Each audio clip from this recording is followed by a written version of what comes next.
the car at using the vending machine. And I don't know how to use this, but there's instruction in there. My husband as well. So it's our first time to use the vending machine here. We will see if tama yung gagawin namin.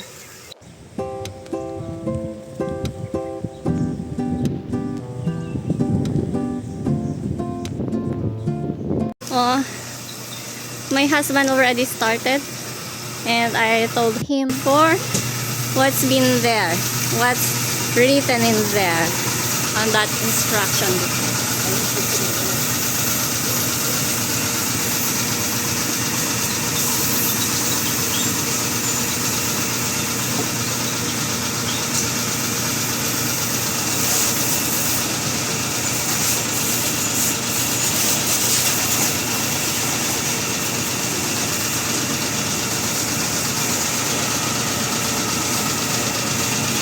And our puppy is also here watching us. Yan.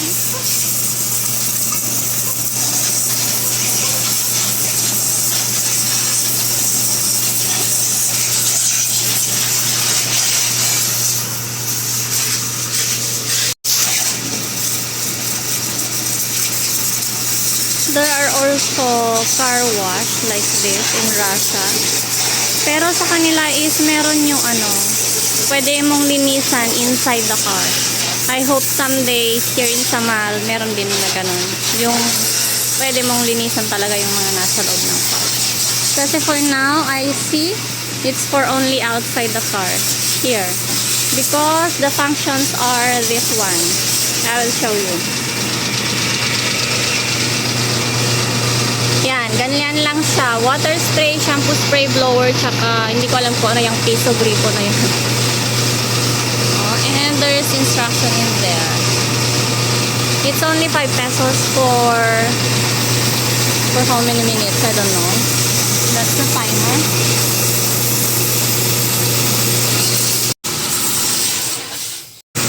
At ayun nga, nahulog yung 5 pesos doon. I will try to get kung kaya ko. Kasi hindi siya na-shoot sa dapat kalagyan. Meron pa isa doon. Saka isa dito. Ayan, success tayo dahil maliit ang aking kamay. O, kasya yung kamay ko. Nakuha namin yung 5 pesos. Meron pa isa doon. Try ko punin.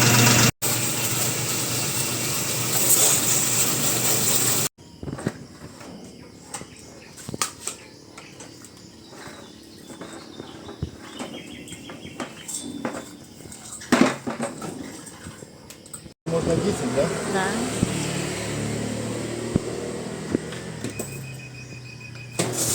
And now we will use the shampoo. Oh. Parang pwedeng maglaro dito yung mga bata ng ganyan, no? Para siyang parang snow ba? Yung shampoo na yan ng car.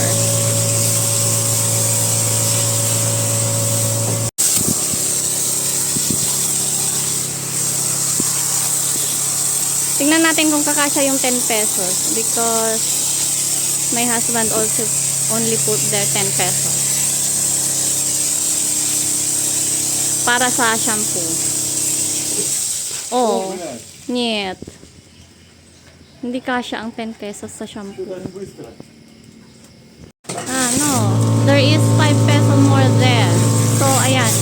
Nagpa-function lang siya every 5 pesos. Tapos nag-i-stop siya automatically. Even though ang ilagay mong coins doon is 20 pesos, mag-i-stop pa rin siya for 5 pesos. Pero pwede mo pa rin siyang gamitin.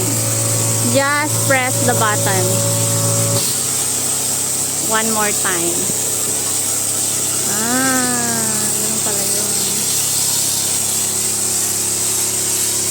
So, hindi siya itong vending machine na to, hindi siya nagbibigay ng sukli.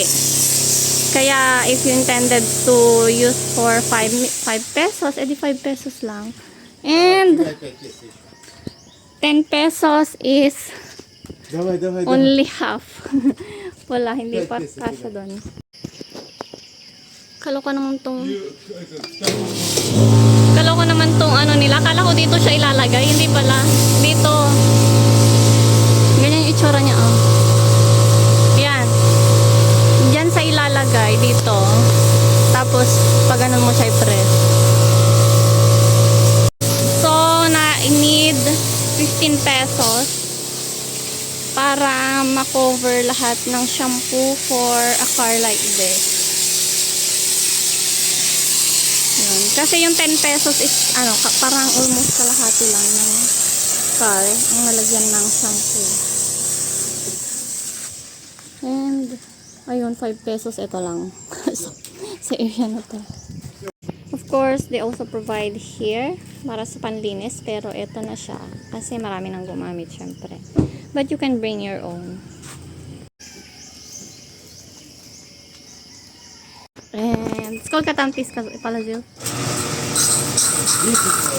pesos. 10 pesos for washing. Para sa water na. So, ang ginawa ni husband is water for 10 pesos yata yung nilagay niya nung una. And then, 15 pesos for shampoo. So, 25. Plus 10 pesos again this one. 35. Tignan natin kung kakasya yung 10 pesos. For water. Na kapag tatanggalin na niya lahat ng mga shampoo. Yung soap niya.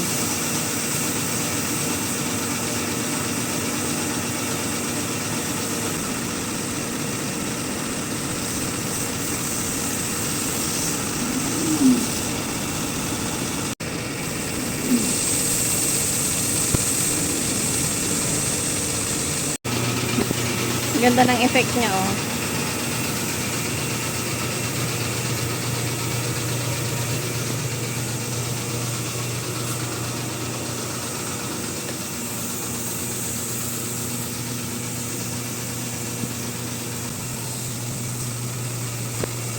Will 10 pesos enough para sa water?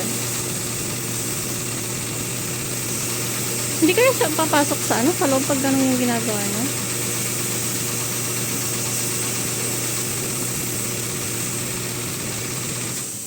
Hindi nagkasya yung 10 pesos. Ayun, naka-credit pala siya. So, one more time. Water spray. 5 pesos lang pala yun kanina. Nung nag-stop. Yan.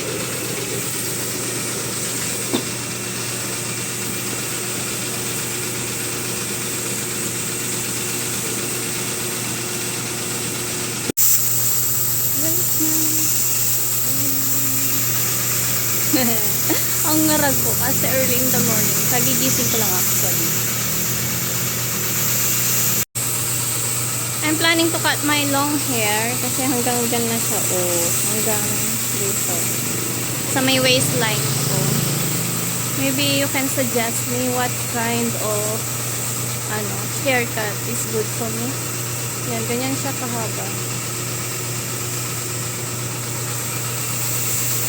And where? Here in Samal. Kasi isang area lang yung alam ko na pwedeng pagpagupitan. Hanggang dyan siya.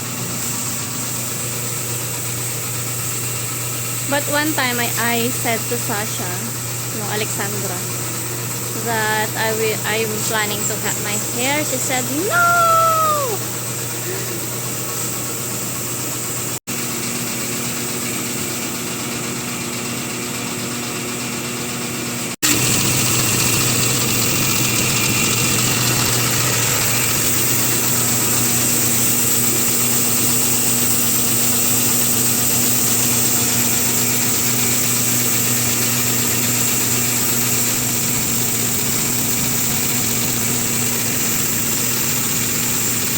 Parang tingin ko magkakasya yung 10 pesos for water. Or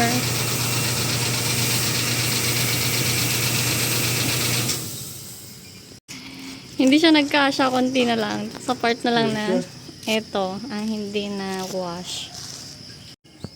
We tried to put also 1 pesos and nabibilang din niya 1 pesos. Basta 5 pesos yung lalagay mo.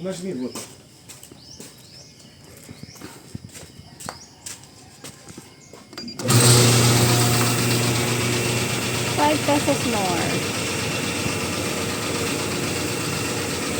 Para lang dun sa part na yun. This one. And this one is the Gripo Piso.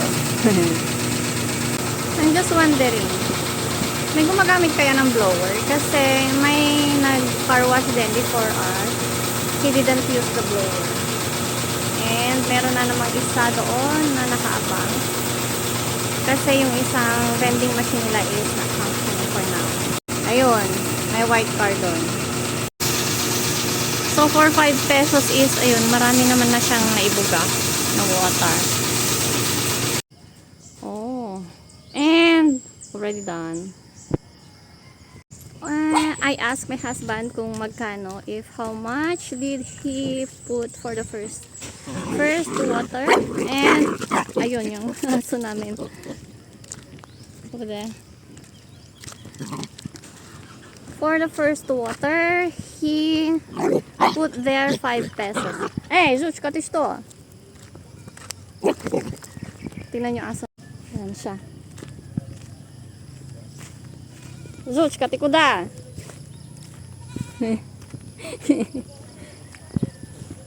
Sa water, he put there 5 pesos. And for the blow, ano ba yun? Привет, любимая. Da. And for the water, 5 pesos. For the shampoo, 15 pesos. So, that would be 20 pesos plus yung water is magkano nga yung 15 pesos. So, 35 pesos. For 35 pesos, makakaroon ka na ng clean car.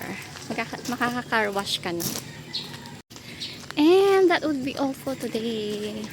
Dito lang yan sa Kaputian, Solid Rock. See you on the next vlog. Bye-bye!